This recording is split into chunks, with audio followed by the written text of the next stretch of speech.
तर नमस्कार मित्रांनो, स्वागत आहे तुमचं पुन्हा एकदा एका नवीन व्हिडिओमध्ये। असं तर खूप वेळानंतर व्हिडिओ होतोय आणि कन्सिस्टन्सी ॲटलीस्ट या चॅनलवरती ठेवणं थोडं माझ्यासाठी अवघड आहे, but still I will try to upload at least one video per week, ज्यामध्ये आपण सगळंच बघू ब्लॉगिंग बद्दल। तुम्ही जर ब्लॉगिंग मध्ये नवीन असाल तर अशा वेळेस तुम्ही काय करायला पाहिजे डे 1 पासून आपण बघू शकतो। बट आज आपण काही बेसिक गोष्टी बघणार आहोत ज्या गोष्टीसाठी प्रत्येक ब्लॉगर खूप स्ट्रगल करतो, ते म्हणजे ॲडसेन्स। ॲडसेन्स थ्रू तुम्ही पैसे कमवू शकता। तुमच्या वेबसाईटवरती ॲड डिस्प्ले होतील जो की गुगल करेल आणि त्याच्या थ्रू तुम्हाला अर्निंग होते, तुम्ही पैसा कमवू शकता आणि डिसेंट अमाउंट मध्ये तुम्ही अर्निंग करू शकता। सो आपण ॲडसेन्स बद्दल थोडं बोलू। Google day by day updates आणत राहत। गुगलने आतापर्यंत खूप सारे अपडेट्स आणले, इन्क्लुडिंग सर्च इंजिन आणि ॲडसेन्स साठी सुद्धा। डे बाय डे गुगल ॲडसेन्सच्या त्या पॉलिसीज होत्या त्या अजून स्टिक झालेल्या आहेत, बट स्टील ॲडसेन्स घेणं इतकं पण अवघड नाही जेवढं तुम्ही समजता। बघा, जस्ट काही दिवसापूर्वी मी ही वेबसाईट बनवली होती आणि ह्या वेबसाईटवर मला ॲडसेन्स पण भेटलेला आहे। आणि विशेष गोष्ट म्हणजे मी या वेबसाईटवर खूप कमी कॉन्टेंट लिहिलंय, बट सगळ्यात महत्त्वाची गोष्ट काय होती, मी ह्या वेबसाईटला असं डिझाईन केलं होतं की ती पूर्णपणे युनिक वाटत होती। तर नॉर्मली जो पण ब्लॉगिंग स्टार्ट करतो त्याचं एकच असतं generate press. Generate press theme वापरणारे खूप सारे लोक आहेत, सेम डिझाईन सेम कॉन्टेंट खूप सारे लोक आहेत। माझा पर्सनल एक्सपिरियन्स आहे,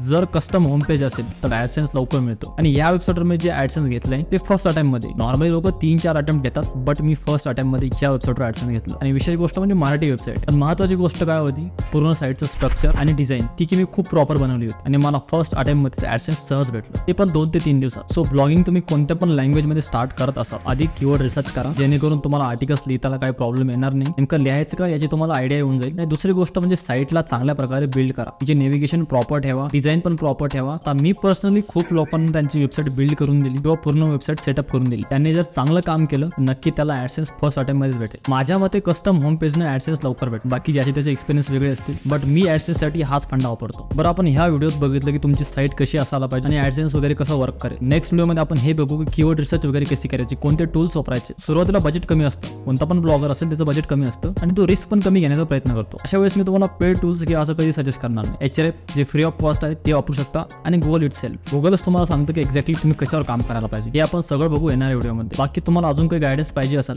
किंवा साईट सेटअप करून पाहिजे असेल तर मला कमेंट सेक्शनमध्ये नक्की सांगा। तर चला भेटूया पुढच्या व्हिडिओमध्ये, तोपर्यंत टाटा आणि बाय बाय।